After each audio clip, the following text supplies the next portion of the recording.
What's up, patrons? This is Paul with Strat-Edgy, and I know this has taken a really long time to get out. I really just didn't understand what I was going to actually do for this.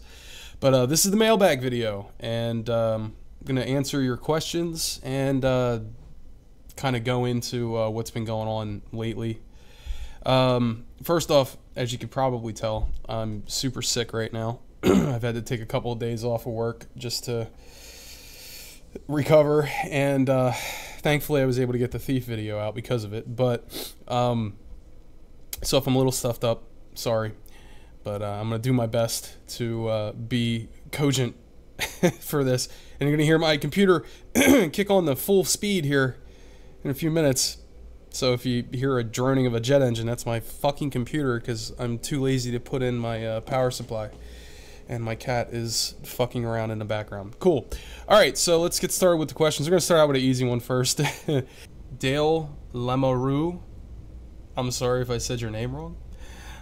What's your favorite game? That's an easy one. That's got to be Fallout. 100% of the time, all day, every day. It's got to be Fallout. Close second would probably be Baldur's Gate series, but the Fallout series, excluding like number 3 and 4, are my favorite. Now, don't get me wrong in saying that I don't like 3. I did like 3 when I first played it, but I can't quite put my finger on why. I try to go back to it even to today, and I can't figure out why I liked it to begin with. So, and it's like normally with any other game, I know why I like it, but with Fallout 3, I can't really put my finger on it. I think I went in pretty in depth as to why that was in my other videos, but so yeah, Fallout would definitely have to be my favorite of the past, and probably favorite of all time. Now, if we're talking about favorite recent games, man, I can't really think of one. I mean, as far as like games that I've put an immense amount of time into, I mean, I would have to say Overwatch, but I wouldn't call it my favorite game. It's just the game that I got addicted to. It wasn't by any virtue of the game being amazing or anything. It's pretty bog standard, honestly, but it's just really well balanced. This next question is by Villanermy? Villanermal. I'm gonna fuck everybody's names up, just letting you know. Paul, thanks for your video essays. So far, they've been very inspiring to watch, even when they don't relate to games.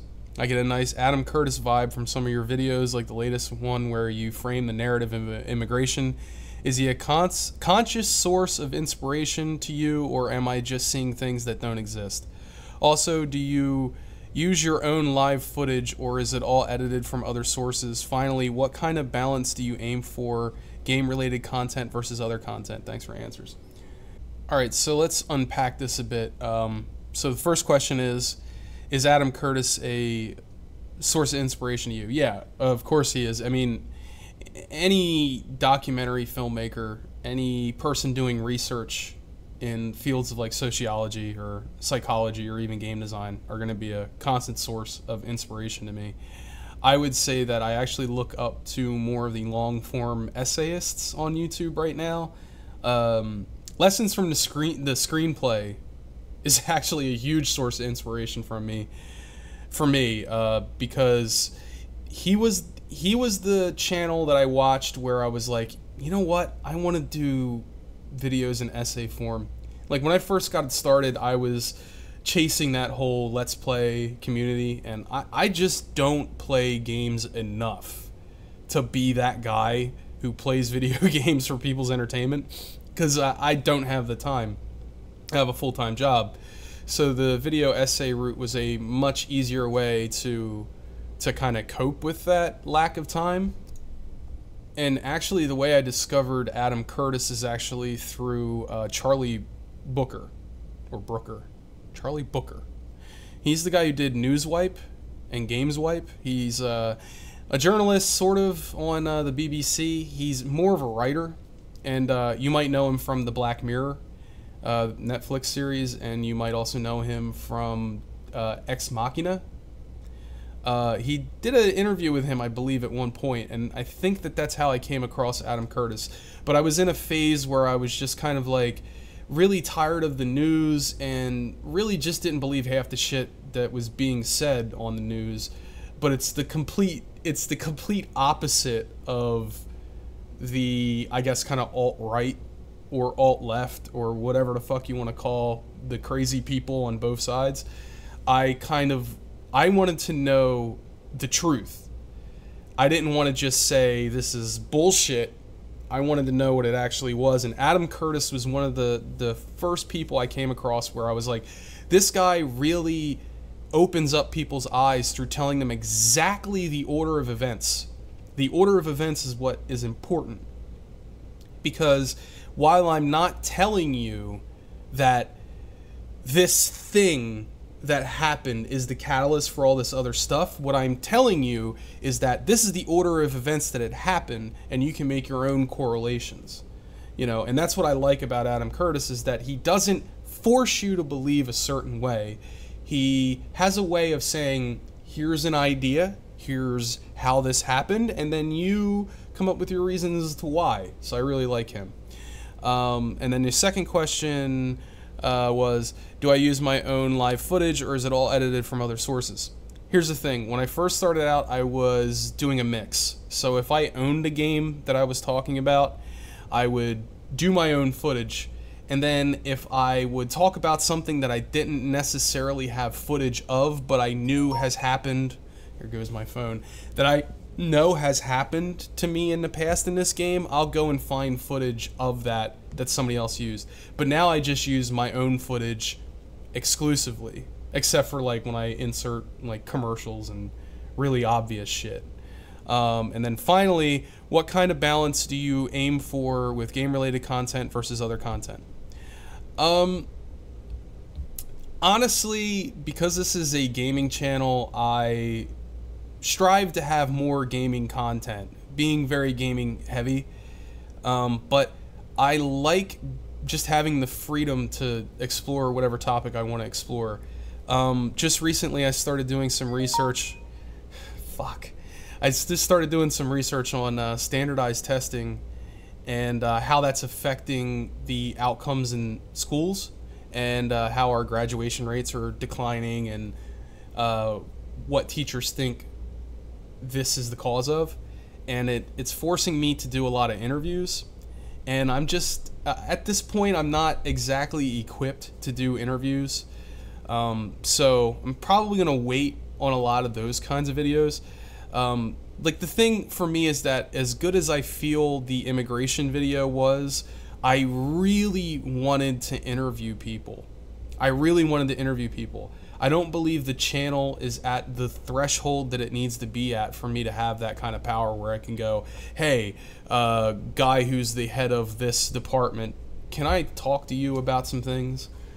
You have to have a certain threshold of, I think, audience-wise to really get people to listen and to agree to an interview. So for the lifespan of the channel, it's going to be mostly gaming-related stuff. But it will get a sprinkle of social, political, and otherwise. The thing I will never touch on is ideologies. And the reason I will never touch on ideologies is because it's just, you can't win an ideological battle. Okay? People have reasons for why they believe what they believe. And it's very difficult to argue a person out of a belief. I learned this very early on as a skeptic. It's very hard to get somebody to reason their way out of a belief. So all the shit with, I mean, is Gamergate even still a thing? I mean, I really don't think it is. I think it's people holding on to that last little bit of steam they could get out of it. The whole thing with, like, Muslims, transphobia, xenophobia, stuff like that, I probably will never get into any of that because it's just not, it's not fulfilling for me to expose the shitty nature of people. I don't get a thrill out of that, so I probably will never do that. So yeah, long answer to a multi-part question. Meat Shake asks, when you start playing a game, do you play for the experience / immersion or for fun? Do you think immersive games should take care to be fun, or can the two be exclusive? Alright, well, let me unpack that question too. So, the first question is, do I play for the experience or immersion or fun? Okay, so when I play a game, I make no assumptions. I go into it without assumptions. I've even gotten to the point where I don't even watch game release trailers anymore. I just stay completely in my own little bubble. And I talk about bubbles a lot, but there's a point where they actually become very useful. I'm completely outside of the hype train. Being that I'm in a company that makes games, I think that it's easier for me to shelter myself from it, because I'm going to get the news that a game is coming out anyway because of the industry that I'm in. But it also keeps my expectations low, right? So when I go into a game, I am experiencing the game as it is designed, without any bias. Hopefully, without any bias. In cases of games like the Thief reboot or Fallout 4, I had a ton of bias going into that, and and rightfully so. There's an argument that Fallout 4 isn't the Fallout game that you want it to be. Well, okay, like, fuck off with that, because Fallout 4 has the Fallout name fucking in the title, okay? So let's not bullshit ourselves. That was supposed to be a Fallout game, and it wasn't. It was a looter shooter. A very clunky looter shooter with very boring and repetitive fucking gameplay. It was fun for about 20 hours, and then after that I was just like, why the fuck am I still playing this game? So, you know. But I go into an experience expecting nothing. And I find that's the best way to go into it. Especially if you're going to review a game. You can't go into a game expecting anything. You gotta just experience the game for what the game designers wanted you to experience like. Did that sentence even make sense? You have to go into the game and experience the way the designers wanted you to experience it. Right? So that's my kind of philosophy on that. And then the second is, do you think immersive games should take care to be fun, or can the two be exclusive? No, the two cannot be exclusive in a game. I know that there's this argument that narrative-driven games can just be narrative-driven, and that's fine, but narrative-driven comes from narrative, which is literary. And if you write a book that is not fun to read and not just, it doesn't grip the audience, guess what? They're going to dog-ear that shit, and they're going to put it on the shelf, and they're never going to pick it up again. Once it's dog-eared and it's on your bookshelf, chances are you will never pick that shit up again. So I do not believe that immersion can exclude fun. Because when you're immersed in a game, when you're really immersed in a game, I mean, just look at the Thief video. When you're really immersed in a game, you're experiencing all kinds of emotions. Fear, tension, adrenaline, you know, happiness, ups and downs. It's a roller coaster. So it's not all about fun, but that experience of the roller coaster is fun. That's where the fun comes from. So if your game's all about walking around and talking to people, then the dialogue better be fun. I just look at the mod Killers for Fallout New Vegas. Look at that mod. Okay? I can seriously just talk to people in that game and get all the fun that I need, because the characters have personality, they're fun to talk to, their dialogue is rich, and it's funny as hell. So, a exploration sim or a narrative-driven game can be fun, but the elements that are holding the whole thing together have to be fun.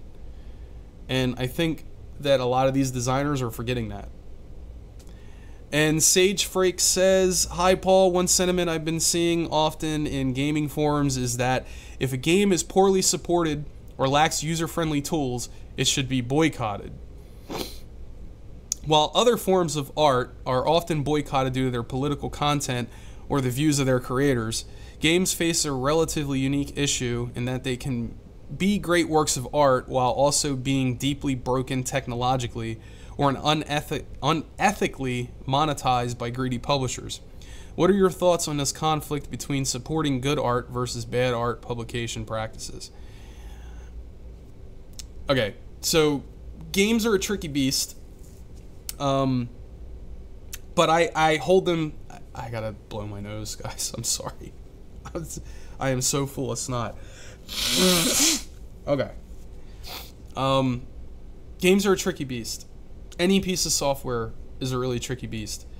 Because what you're doing as a game designer or as a software designer is you're trying to predict the inputs of a person. And trying to predict the behavior of a person is very difficult unless you have a lot of research data to back up the decisions that you're going to make in a game, right? So if the game lacks a user-friendly interface, that's just a matter of research. Researching what people are looking at, why they're looking at it, and what menus they often go to expecting what outcome. And a lot of game companies don't have the resources to do this. In fact, this kind of research wasn't even being done until, I believe, 10 years ago, is when it really came into practical use. And it's a very important part of game design, but it's also, I believe, one of the main contributing factors to why games are so bland, unfortunately. So, on the question of should it be boycotted, it depends on what we're talking about.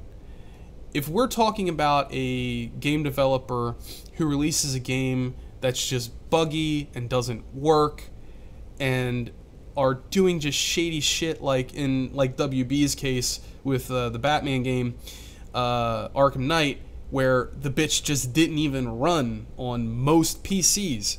That's ridiculous. That game should have been boycotted. Nobody should have bought that shit. WB should have learned their lesson. They didn't. They didn't, but such is life, right? And then you ask, while other forms of art are often boycotted due to their political content or the views of their creators. Okay, so I want to touch on that for a minute. Boycott the fuck out of anything you want. Honestly, boycott the fuck out of whatever you want. Because a boycott is basically you and other like-minded individuals who are saying, I don't like this. Which is fine. Go for it. Have fun. You don't like the painting that this guy did using exclusively blood from a placenta? Cool. I get it. Boycott the shit out of that. Fuck, protest it. Fuck it. I don't care. You're just going to make the guy more famous. That's the first part. You're just going to make the guy way more famous than he ever was. Because now people are going to be wondering, why the fuck are people boycotting this shit? I find that the most effective use of your time when you don't like something is to not give it your time. I look at Trump as an example, right? Now, no matter what your opinions on Trump are, he won the presidency because the media could not stop talking about him. Could not stop talking about him. It was every day.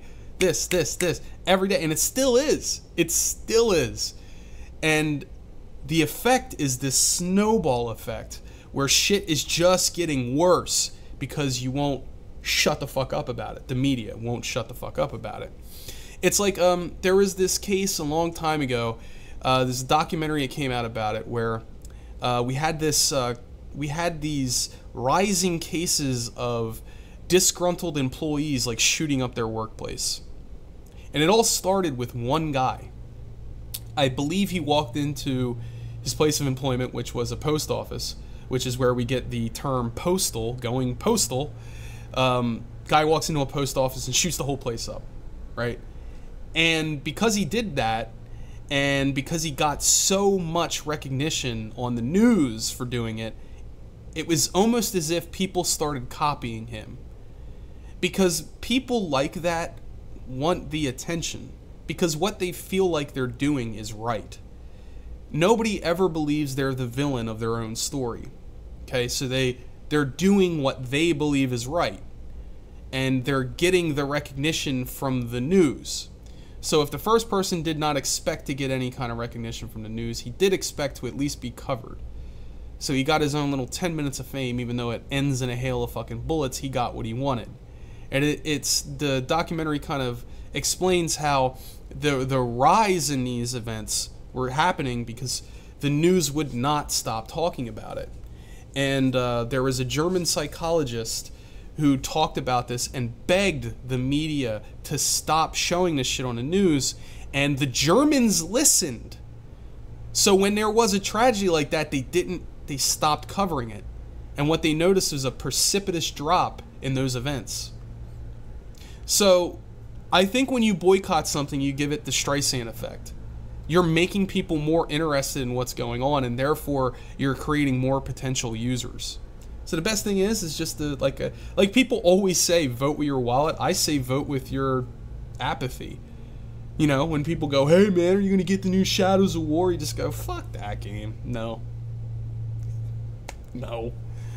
And then going on to the rest of the question, while other forms of art and great works of art, while also being deeply broken technologically or unethically monetized by greedy publishers, what are your thoughts on this conflict between supporting good art versus bad publication practices? Okay, here's the thing. When you say bad publication practices, the thing that I think a lot of people don't understand is that the publisher is not putting these things into the game. Okay? The publisher is only advising from above what their goals need to be, right?